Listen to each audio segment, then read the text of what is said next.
Hello everyone, আমার নাম অমিতাভ। আমি আলিপুরদুয়ারে মিস্টার বেক নামে কেক শপ রান করি। তো আজকে অনেক দিন পর তোমাদের সাথে একটা কেকের ভিডিও শেয়ার করছি।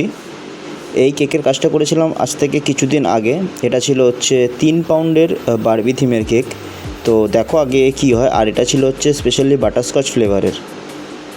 তো কাস্টমার আমাকে বলেছিল যে বারবি থিমের একটা কেক হবে। তো আমাকে সেরকম কোনো রেফারেন্স দেয়নি যে বা ছবি দেয়নি যে এরকম করেই করতে লাগবে। আমাকে বলেছিল তোমার যেভাবে ঠিক মনে হয় সেভাবে করো।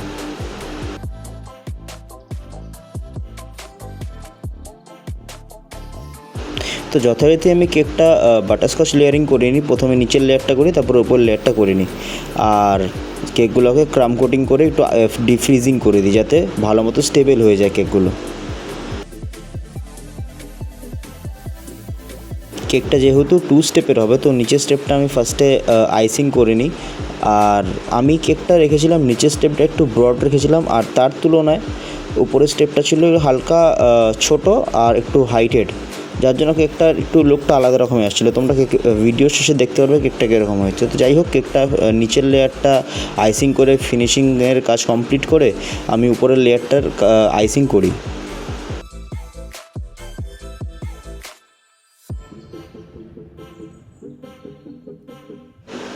তো নিচের লেয়ার আর ওপরের লেয়ার দুটাই হোয়াইট আইসিংই হবে বেসটা।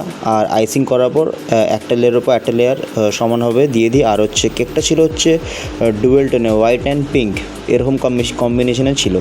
আর নোজেল দিয়ে দুটো কেকের বডিতে যেগুলো ফ্লাওয়ার, যেগুলো নজেল ফ্লাওয়ার হয় আর কি, ওই নজেল ফ্লাওয়ার দিয়ে দিই। আর ছোটো ছোটো ডুয়েল পিঙ্ক কালার, এখানটা পিঙ্কের দুটো শেড আছে, তো দুটো শেড দিয়ে কেকটা ডেকোরেট করি, কিছু স্প্রিঙ্কেল দিয়ে দিই, আর একটা বারবি কাট আউট অ্যাড করে দিই।